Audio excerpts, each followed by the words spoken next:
biggest South Asian media group, Ymedia. Hello everyone, my name is Ymedia. I'm the group editor at Ymedia, and we have the mayor of Toronto, Olivia Chow. Mayor, a very warm welcome on Ymedia. How are you? I'm well. Good day. Since you just spoke about diversity, it's great to have people from diverse backgrounds. I want to touch on a very specific issue, that is protest. As much as we all realize, protests are a very integral part of any democracy. But what happens, we see that two different groups, coming on the same day, almost at the same place, protesting. We've talked about that on our TV and radio programs here. I've written articles also on that. My suggestion, and I want your take on this one. Uh, can we allocate a specific place? And so that what happens that, okay, this is only a specific place by City of Toronto, and groups can come there and they do the protest over there. And then the next group, they can book the next day. So that way what happens, we do not have groups with conflicting ideas on the same day without any control. And then we have police there, arrests going on, people shouting at each other, and there are some violent incidences as well. So can we allocate a specific place that this is the only place, city will manage that, and we can have an ambulance, we can have water so that there's no dehydration. So many other things could be better managed. Can we do that? We can do that with pre-planned parades. So, for example, in April, on a Sunday, we have Khao Day. And on a Saturday, we have the Vietnamese group talking about independent Vietnam. If it is a parade that is annual, yes, we can give out permits that way. However, if it's a rally, we cannot control it because in Canada, there is a charter rights. The charter rights allow people the right to assembly. The charter rights also allow people to have the freedom of speech.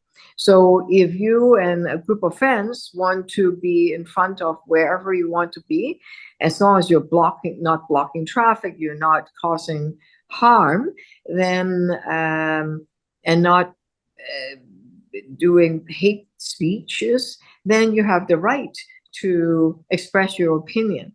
Now, when you do that, there may be another group that would have a different opinion.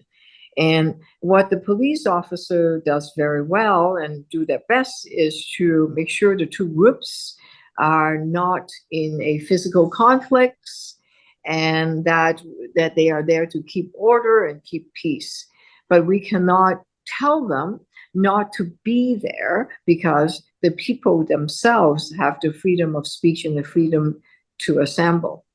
And if the police go and harm them, they would get charged, or push them. They would then be charged to say you're violating people's freedom of speech.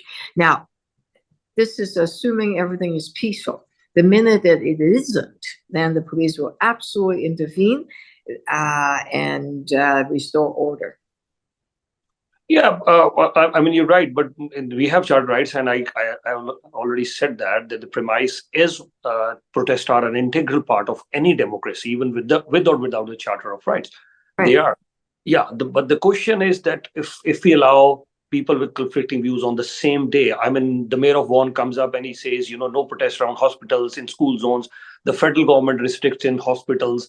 So why we are putting all these restrictions? One simple thing: yes, here is a place, the media can come there. We have a space, and we're not, stopping anyone.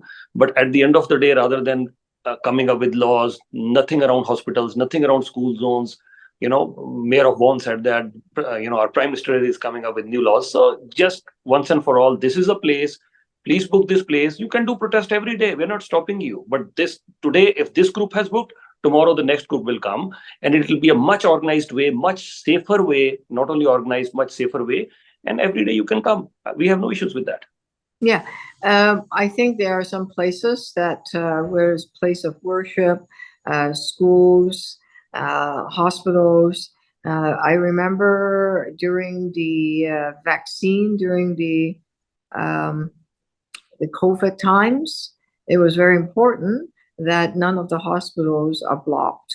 right? So we continue to say that there are places that one should not be blocking entrance to some of the places, and there's already existing law to do so, to prevent that.